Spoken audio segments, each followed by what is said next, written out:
Olá, quanto tempo? Estamos aqui de volta. Eu sou o Liber, esse é o Kitnet HQ. Seja bem-vindo, seja bem-vinda e hoje nós vamos falar, surpresa, de quadrinhos.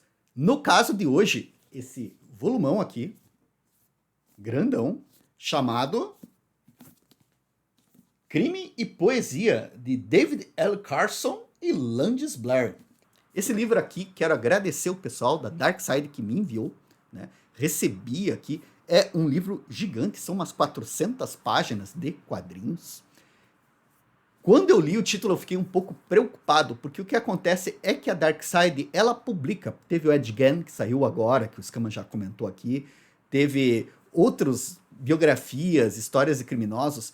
E eu tenho uma sensibilidade meio grande com isso, porque a gente está ali lendo, vendo barbaridades, coisas absurdas, super violências, que foram cometidas e eu fico desconfortável com isso, sério. Assim, não acho que é uma crítica,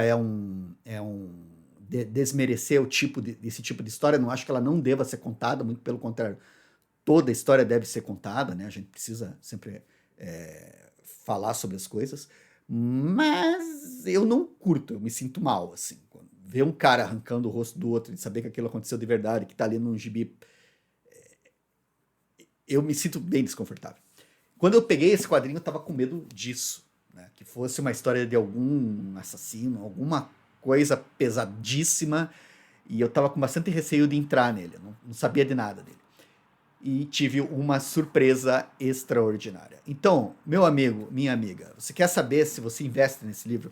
Talvez você já tenha ouvido algumas pessoas dizerem que é um dos melhores quadrinhos de 2022. Eu vou entrar no rolezinho dessas pessoas e dizer, eu acho que é um dos melhores quadrinhos de 2022. Isso aqui é legal para um caramba. É bom demais. E para você ter uma ideia do que te espera, você já assistiu aquele filme Sonho de Liberdade, baseado numa história de Stephen King, em que um cara fica tentando fugir da cadeia? Esse livro tem um bocado a ver com o Sonho de Liberdade. Tem prisão, o espaço dele na prisão, tem um espaço significativo dele na prisão, mas não é só isso. Não é uma história de fuga. Mas o espírito dele, aquela sensação, aquela sequência de histórias que vai mexendo com você, vai fazendo você pensar na vida, vai fazendo você pensar em arte, vai fazendo você pensar em relações humanas.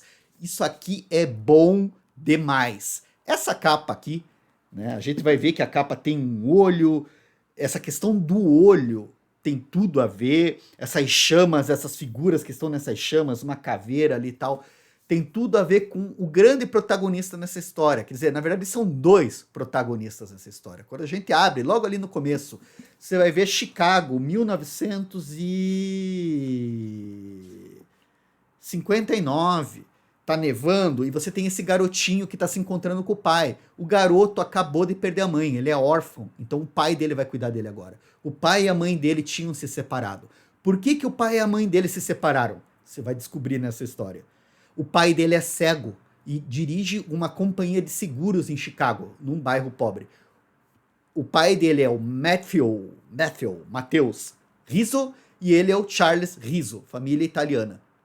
Você vai ver que tem toda uma relação daí também ali com a questão de máfia, né? A história se passa, eles têm ainda muito da herança ali de Chicago, do Al Capone e companhia, citado assim tal. Tem ainda o lance da organização criminosa. E ele cresce num bairro pobre. E daí esse Charles, ele acabou de perder a mãe, começa a viver com o pai que é cego. E daí, logo de cara no começo da história, ele pergunta pro pai: pai, como é que você perdeu a sua visão? E o pai vai contar uma história super complicada de como ele roubou uma arma, pegou uma arma sem o pai dele saber para ir com os amigos dele caçar na floresta e como aconteceu um acidente no meio dessa caçada que tomou os olhos dele. Mais adiante nós vamos descobrir que essa história não é verdadeira. Não procede com o que aconteceu. Mas o que aconteceu? Não vou entregar aqui. Mas o que acontece é que o Charles começa a se envolver com colegas que vamos levar para o caminho mais do crime, vamos ali roubar alguma coisa, vamos invadir uma loja. O Charles é novo, tem lá os seus 15, 17 anos, tá começando a entrar nessa virada, ele acaba sendo preso, e o pai dele fica, putz, filho, você não vai querer ir pra cadeia, e daí o pai dele conta pra ele a verdadeira história de como ele perdeu a visão, e de como ele foi parar na cadeia por causa disso. Ai, mas o que acontece? Você vai ter que pegar e ler, porque realmente eu acho que esse é um livro que vale a pena você entrar neles. Entrar, se dedicar ali, ler. A arte do Landis Blair é muito bacana. É um desenho que eu não vou dizer assim que é super requintado. Ele me parece meio tosquinho, no sentido assim, ele não tem uma anatomia correta, parece meio largadinho. Eu falo essas coisas e daí eu mordo a minha língua, porque quando você vai ver o trabalho que ele fez com a Shura em cada desenho, as tonalidades que ele compõe, a profundidade, você pega os desenhos dele e você fica viajando nos detalhes. Então, se numa estrutura ele simplifica demais, né, a estrutura, a anatomia, acaba ficando um pouco, ao meu ver, um pouco tosquinho. Por outro, o esforço, o trabalho que ele coloca nas achuras, nas várias tonalidades, é primoroso. É um negócio assim sensacional. E combina muito com essa história que tem a ver com olhar a fundo nas imagens, ver a profundidade delas, mergulhar nas tonalidades, nos vários tons de cinzas. O Matthew, o pai cego do Charles, né? Esse que é a outra parte que me comoveu quando eu cheguei no final. Ele é real. Ele existiu de verdade. E ele escreveu um monte. Ele desenvolveu na prisão todo um apreço, toda uma relação com literatura, que a gente vai ver como é que isso acontece. E com os poemas. E o Inferno de Dante. O Inferno de Dante é a obra que é mais citada aqui, que é fundamental nessa história. Inclusive, a prisão, logo que você abre o livro, nas páginas de guarda, você vê uma imagem do pátio interno da prisão.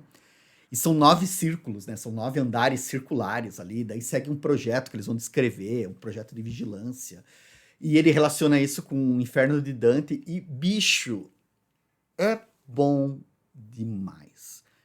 Você vai dizer assim, Liber, você estragou, você falou demais até. Talvez eu tenha até falado demais, mas vai por mim, eu não falei quase nada do que você vai encontrar aqui. De citações, de histórias, de desdobramento, de você querer virar a página e ver, porra, mas o que vai acontecer agora? Sério, bicho, esse daqui, um dos melhores livros do ano. Uma sensibilidade, um trabalho sobre relação pai e filho, amor, escrita, arte, estética, sensacional. Muito obrigado de novo pela Darksider por ter me enviado esse presentaço aqui. Eu achei maravilhoso.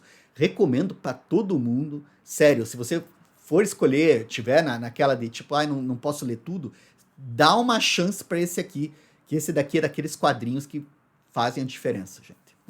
Se você já leu, se você quiser deixar a sua opinião aqui embaixo, por favor, seja bem-vindo, seja bem-vinda. Se você puder e quiser dar uma curtida, assina o nosso canal e vamos nos falando, galera. Até a próxima.